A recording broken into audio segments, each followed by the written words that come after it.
Hello guys, and welcome to the second episode of the Gramcast. So people keep asking me on Instagram, how did you get to the point that you're doing what you're doing on Instagram? You're doing these lives, you're advising all these people on all these things, you're dedicating a lot of time to what you're doing, a lot of effort. Now you've got a YouTube, what got you to this point? And like everybody else, of course, there's a story. So that's what we're going to talk about today. So for those that don't know, I'm 29, and I would say probably about 10, 11 years ago, obviously I wasn't how I am today in any way, shape or form. Just my mentality, my perception on things, everything changed. And we're going to come to the reasons as to why or how that happened. So when I was that age, I used to meet up with girls like anyone else did. Sell them the dreams to get basically what I want out of this situation and then just bounce. That was my mentality. We're just going to keep it 100 today.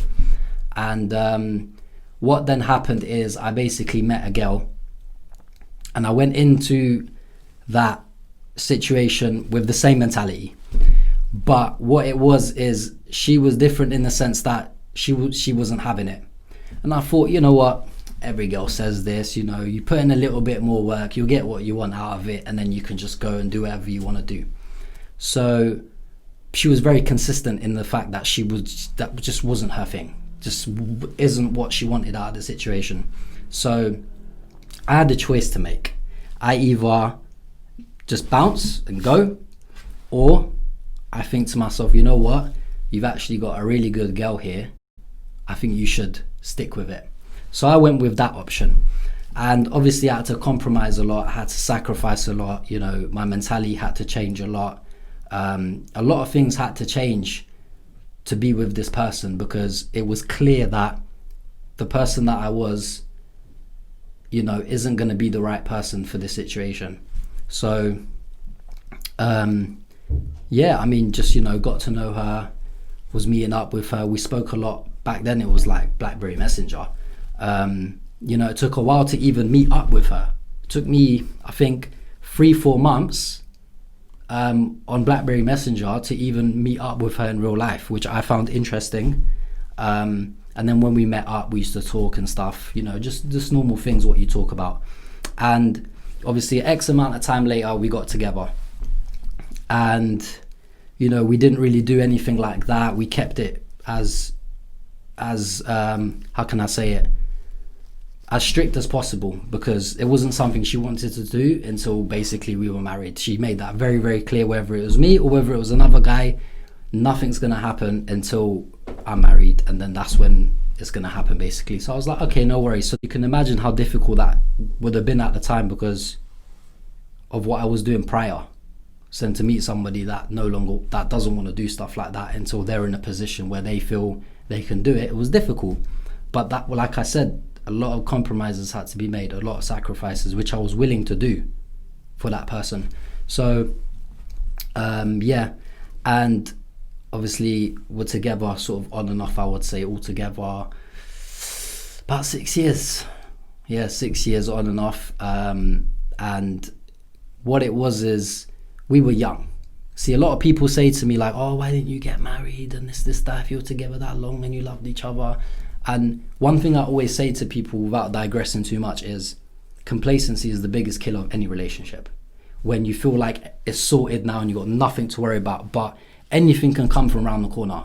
Anything can basically ruin everything, if that makes sense. If you don't have your guard up in terms of, securing what you have. So that's what we didn't do. We were very complacent. We thought, as long as we love each other, nothing else matters.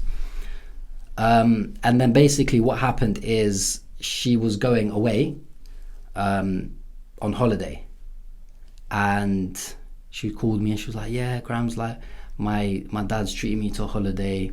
I'm going to Dubai and then I'm going to go back to my native country. So I was like, yeah, no worries. Like, that's cool. Do your thing, whatnot. It's not a problem.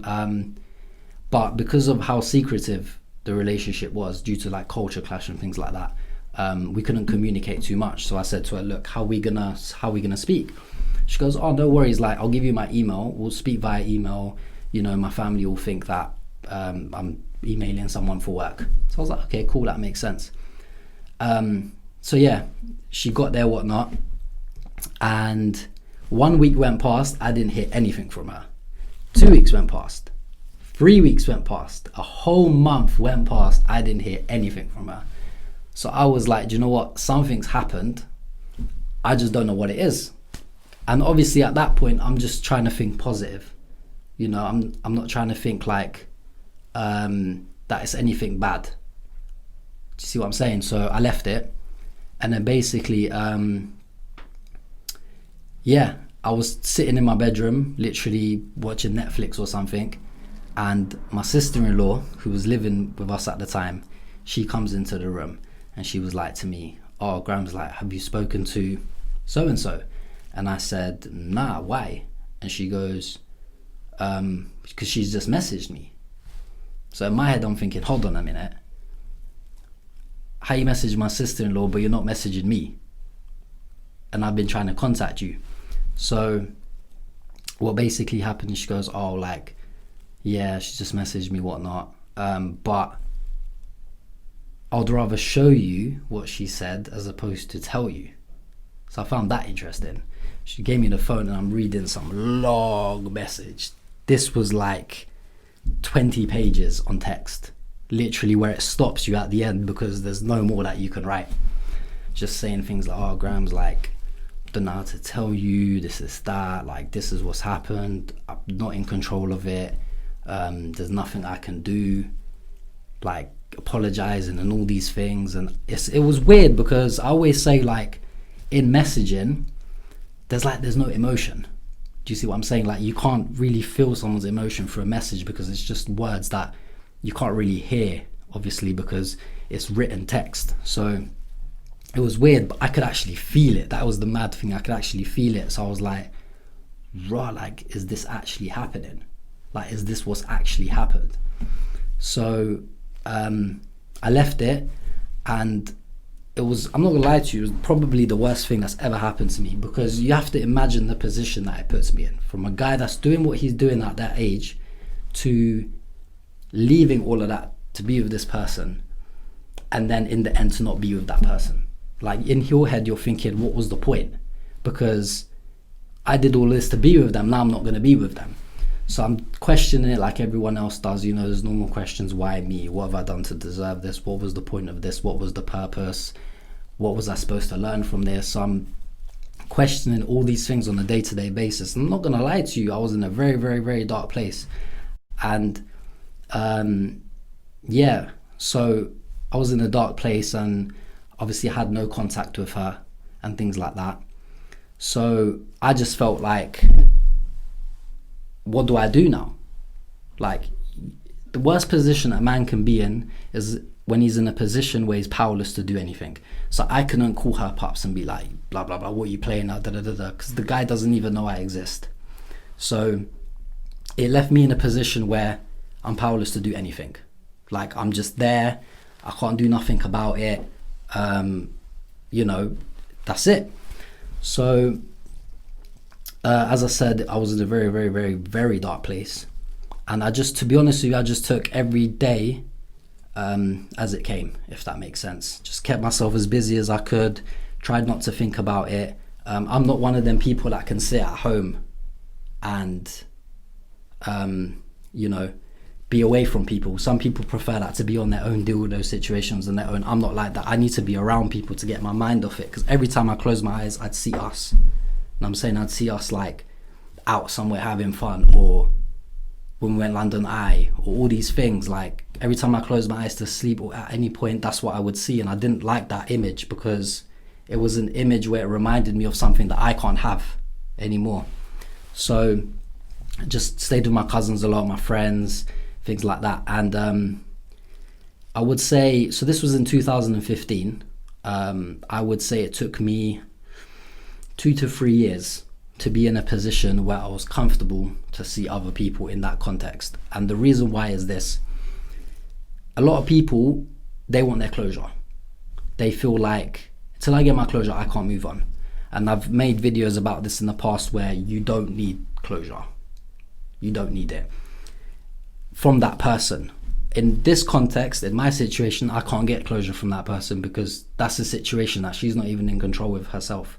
So it didn't work. But, you know, I came to a point where, as I said, sort of 2-3 years later, where I feel like something spoke to me and told me that these things have happened for a reason. Just like everything happens, you know, people say, oh, that's such a cliche saying, everything happens for a reason, but it's true.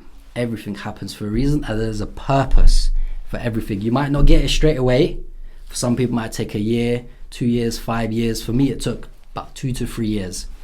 And the purpose of it was to basically, I believe, to change me. And, you know, whether you believe in God or not, something out there basically put you in a situation to teach you a lesson. And the only way that I was going to learn, I believe, and this is my perspective and my purpose that I got from it, is the only way you're going to learn and become a better person is we're going to put someone in your life that's the opposite to every other girl you've ever met in your life. We're going to make you fall in love with her. We're going to make you believe that you're going to be with this person. And in the end, we're going to take that person away from you so that you can become a better person, but also that karma that, you know, basically all the bad that you did to people all those years, we're not going to forget that you've done that. And God doesn't forget. This is one thing. People lose faith, you know, they question God a lot. Why me? Why did this happen? All these things. But one thing I'll tell you, God doesn't forget. 1 year, 5 years, 10 years, does not forget.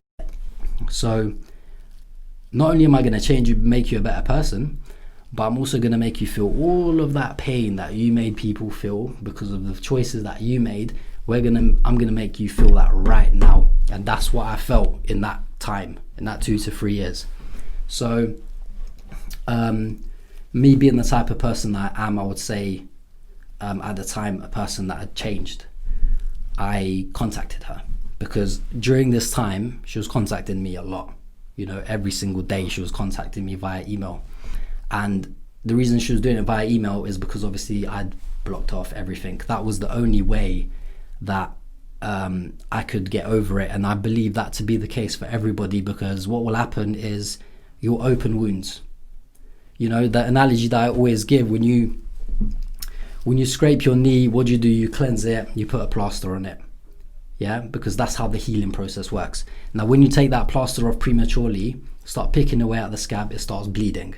When it starts bleeding, the healing process of that starts all the way from the beginning. You got to do everything again, right? But if you just leave that plaster on there and let it settle and let it heal by itself, eventually that plaster will start peeling away itself and that scab will basically disappear. What happens when you go back to your ex and you do these things is you reopen that wound and the healing process starts from the beginning. So I thought the only way is to delete everything. Delete all the memories, pictures, don't contact them, all these things. When they contact you, you've got to urge yourself not to reply back. All these things, because remember, people believe it's only about them, but it's not just about you, it's about them as well. So by you replying to that, not only are you opening your own wounds, but you're giving them false hope. So when I was in a position where I could put my emotions, I guess, to the side and address her correctly, if that's the right way to say it, I did. And we met up and I said, look, in the last 2 to 3 years, this is all the information I feel like I've gathered. This is why I feel like we were together. I was just straight up honest about everything. Obviously, I'm not even going to say what position or how she reacted to it, but I felt like, as a person that I once loved and respected, I need to give her my perception of the whole situation. So that's what I did. And from then, that was it. That was about 2 years ago, probably more than that actually. No contact. I did what I felt I needed to do, and that was that. So that leads me to start talking about how I got to what I'm doing today. So a good friend of mine, Waleed, big up Waleed, he said to me one day, quite recently actually, he said, do you not think, bro, that all these last 10 years or so, that God put you in that position, you went through all of that for you to be on Instagram and YouTube today doing what you're doing? Do you not think that that was all the pieces of the puzzle to lead you to what you're doing today? And I deeped it. like I thought about it before, but not to that degree. And when he said it, it really made me think, like, do you know what? He might be right. And everybody has a plan. You know, you got that timeline where things happen in your life, and I feel like everything has led to it. So that's why I can sympathize with people now. I can look at different perspectives. I can be unbiased. I can look at different arguments, because that's how you gain perspective, you know. And I can sympathize with everybody in any situation and listen to them. You know, I might not agree, but I always listen. So I was with a friend one day, and we were just joking around in the car. I was helping her with some situation she had with a guy, because what people don't understand is I've been advising people for many, many years. I just haven't done it publicly. And she just recorded it one day, and she was like to me, oh, you should try upload it. I think we were talking about cheating or something. And I was like, nah, man, I'm not going to upload it. She's like, nah, trust me, just upload it. You never know what's going to happen. So I was like, okay. Uploaded it, started doing well. So I was like, right, this is interesting. So I uploaded the second one, third one, fourth one. Then I started getting DMs of people wanting me to help them. I was like, wow, you know what? I can actually do something with this. So, yeah, I've been doing it since then. It's been about a year or so. And now I've got YouTube.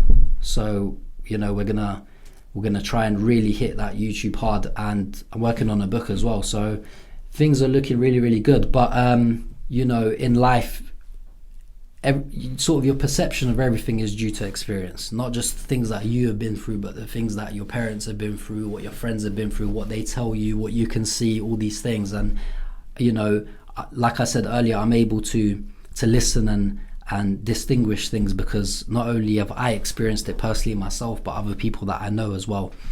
And yeah, like I said, I feel like everything that happens in your life, it builds you to a point.